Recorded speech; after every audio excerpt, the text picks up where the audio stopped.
everybody, and welcome back to Life on the Off-Grid Farm. We are in what we formerly called the solar shed, and now we're calling the Energy Lab. Energy Lab, thank you. So we're here in the Energy Lab, and this is really the heart, the brains of the operation from a solar perspective. And so what we're looking at here to my right is the Tesla gateway, and what we're looking at here to my left are the three power walls that we sort of have in tandem. Ray Huckleberry knows all about this system. And so what we have is our 36 panels on the roof here that are in 12 panel arrangements that feed into two inverters that are behind us. I showed you that on the spin around, and I could show you that again. And the two inverters we actually thought were split 50-50. So we thought they were 6 kilowatt inverter, 6 kilowatt inverter. Turns out it's an 8 and a 4, and we know that because last year our 8 kilowatt inverter went out and we weren't producing a lot of power. And I wasn't quite sure why the math wasn't adding up, and they had to replace what they call the big inverter. We've also had some replacement of our power walls with some coolant issues and some technical issues that we've had with these. But knock on wood, these three have been running really well for us for the past 6 or 8 months, which is great. So this gives us a total of about 38 to 40 kilowatts of usable storage. The gateway basically takes all the information from the sunshine, from the power, from the inverter, from the house, and it's like, what does the house need? And what can I provide it with power from the sunshine? And then how can I supplement that with power from the battery system to provide whatever utility that's running in the house or appliance that's running in the house is going to need. So if it's something like a heater or a compressor or a fan, that could take a little bit more power than if it's just something like light bulbs, LED light bulbs, which is good. And this kind of, the gateway, I'm going to open it up here, sort of sorts the whole thing out.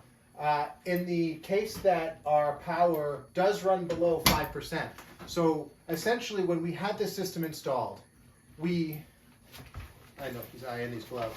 When we had the system installed, one of the requirements from the Tesla system and the Tesla service and installation side was to install a very specific Kohler generator. It's not a backup house generator. It's actually a generator that's supposed to kick in and recharge the batteries. It doesn't quite work that way. That's going to be another video where the generator sometimes feels more like a really big paperweight that lives outside of our house than it does something that's functional that we could use for our power and our needs. And granted, this is a very unique case of off-grid living, but that would be something that we would really like to address and figure that out. So we were supposed to have the Kohler backup generator kick on and replenish the power in the batteries when the batteries were below a certain amount that we were under the impression we were supposed to set. So let's say that was 20% of our battery or 15% of our battery. So we've had to manually kind of activate the generator, and sometimes it works, but sometimes it also throws our entire system offline. And because the software we had to write to override some of the software that comes with the gateway itself, because we're off grid and it's constantly searching for a grid.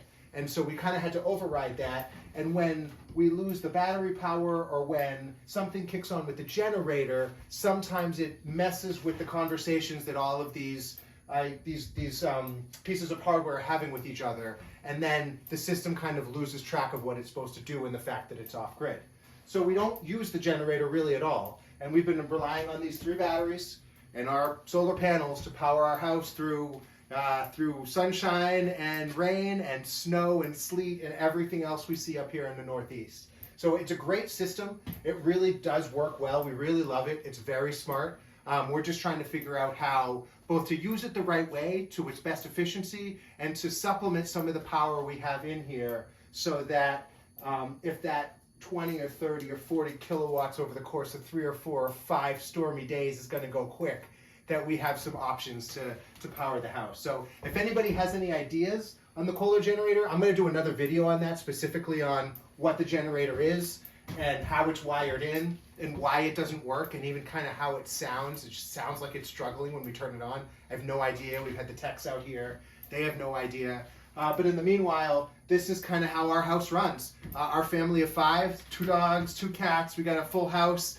We got lots of electricity being used when we have it. And we have a really patient family that knows how to kind of conserve power and understand our relationship with the energy that we're using when we don't have the luxury of having the types of power that we have in the summer. So what does that translate into? It means we run a hot tub in the summertime, and it means we're particular about when we take our showers sometimes in the wintertime.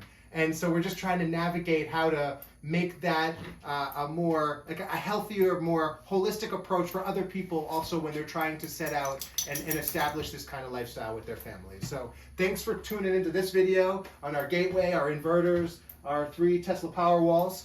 And I look forward to talking with you over the next challenges that we're facing and the next fun times that we're having. So thanks everybody. Stay colorful out there.